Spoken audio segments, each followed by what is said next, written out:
Yeah. And in asking that question, I feel like it's one of the most important questions that we can ever ask ourselves, Yeah. because you can ask 1,000 questions in the world. What is it going to get you? Yeah. All the answers that you get from all the questions that you can ask. Yeah. But when we ask ourselves, who am I? Yeah. You know what I'm saying? It throws you back like, whoa, who am I really? Yeah. 100%. Like, Yeah. whoa, okay. Yeah. Let me sit with this, Yeah. and asking that question itself is an eternal question. Yeah. Because Because it could be even in this moment. Who am I? who am I? Yeah. It's an eternal question.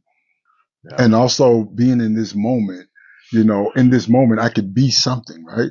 Yeah. But the next moment, who am I? Yeah. And the next moment, who am I? Yeah. I can go deeper because my last year truth, my truth now is different from my last year truth. It's evolved. Yeah, it has evolved. You see what I'm saying? Yeah. So who am I? It's going to continue to evolve. So imagine see where we are now. Imagine a year from now. Now, yeah, where we'll be. Yeah. Keep on asking ourselves that question, who am I?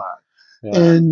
And seriously doing the work, seriously wanting to do the work. Yeah. Because there's work to be done. We can ask ourselves, who am I, all day, every day. Yeah. But if we don't do the work, then asking ourselves, who am I, is in vain. Yeah.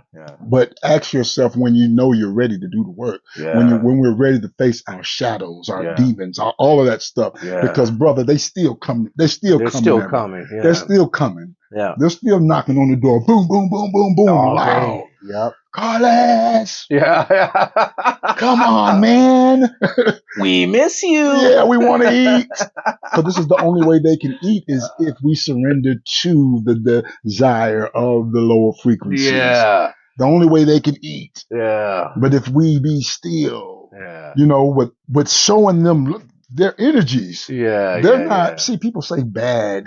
They're not, this is lower vibrations. Yeah. But in order for them to exist, they got to have good and evil in them too. They got to have positive and negative too. Yeah. You know what I'm saying? So everything is not bad. Like some people say, certain species, all the whole species is evil. Yeah, snakes. Come on, man. A lot of times they say that. Come on, man. Like the reptilian species is all evil. Yeah. How can one species be all evil? Yeah, they're just doing what they do. It's in their nature, That's right. And it's all source.